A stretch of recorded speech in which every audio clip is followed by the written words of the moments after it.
Hello and welcome in the most hectic day in the life of a hostler and a medico. पहले हमें लगता था ना कि घर से दूर रहेंगे तो बहुत मज़ा आएगा, पर जब तुम होस्टलर बनोगे तब तुम्हें मम्मा की रियल इम्पोर्टेंस समझ आएगी। मीलों दूर दूसरे स्टेट में अकेले रहना आसान नहीं होता, सब कुछ अकेले करना होता है और जो तुम नहीं कर पाओगे वो तुम सीखने की कोशिश करोगे। पता यहाँ मम्मा तो होती नहीं है तो सब कुछ खुद ही करना पड़ता है। मैंने कभी नहीं सोचा था कि मैं कभी भी खाना बनाना सीखूंगी, बट मेस के खाने ने बावर्ची बना दिया है। हॉस्टल लाइफ आपको एडजस्टमेंट करना सिखा देती है। एक छोटे से कमरे में रहना, सारा सामान एक ही रूम के आधे हिस्से में फिट करना, चेयर को कबर्ड की तरह यूज़ करना, बेड के नीचे दुनिया भर का सामान डाल देना।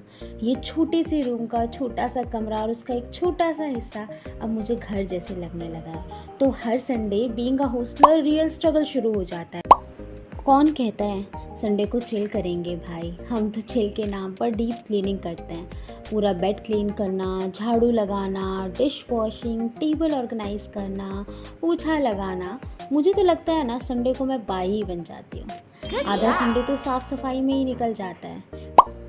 एक सपना जो आपको इतना दूर ले आता है, ना जाने कितनी प्रॉब्लम देकर आपको सब कुछ सिखा जाता है।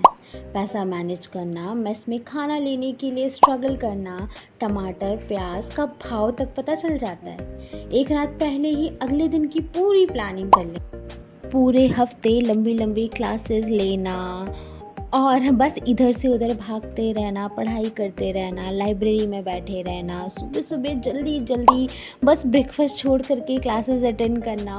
और रूम की हालत हफ्ता ख़त्म होते होते कुछ ऐसी हो जाती है कि सिर्फ संडे को ही वक्त मिल पाता है कि इसको बहुत अच्छे से क्लीन किया जाए।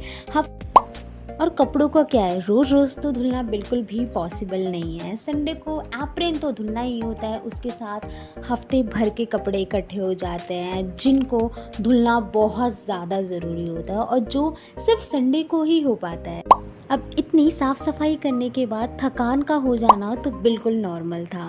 तो थोड़ा सा आराम करने के बाद मैं फिर से साफ़ सफाई करने में लग गई। And please let me know in the comment section आप लोगों ने अपनी अपनी हॉस्टल लाइफ में क्या क्या सीखा और आपके हॉस्टल स्ट्रगल्स क्या क्या होते हैं। आई एम श्योर आपकी लाइफ भी बिल्कुल मेरी तरह ही होती होगी और गलती से अगर आप मेडिको होंगे तो शायद ये हॉस्टल लाइफ और भी ज़्यादा मुश्किल हो जाती होगी।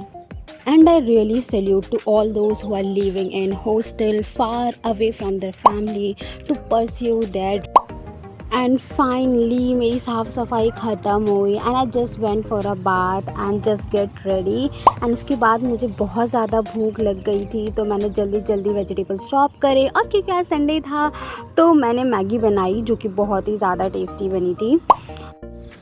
हॉस्टल लाइफ की सबसे अच्छी बात होती है दोस्त। यहाँ पे आपको कुछ ऐसे दोस्त मिल जाते हैं जो फैमिली से बन जाते हैं। सिर्फ उन्हीं की वजह से ही मैं इस कॉलेज में सर्वाइव कर पाती हूँ।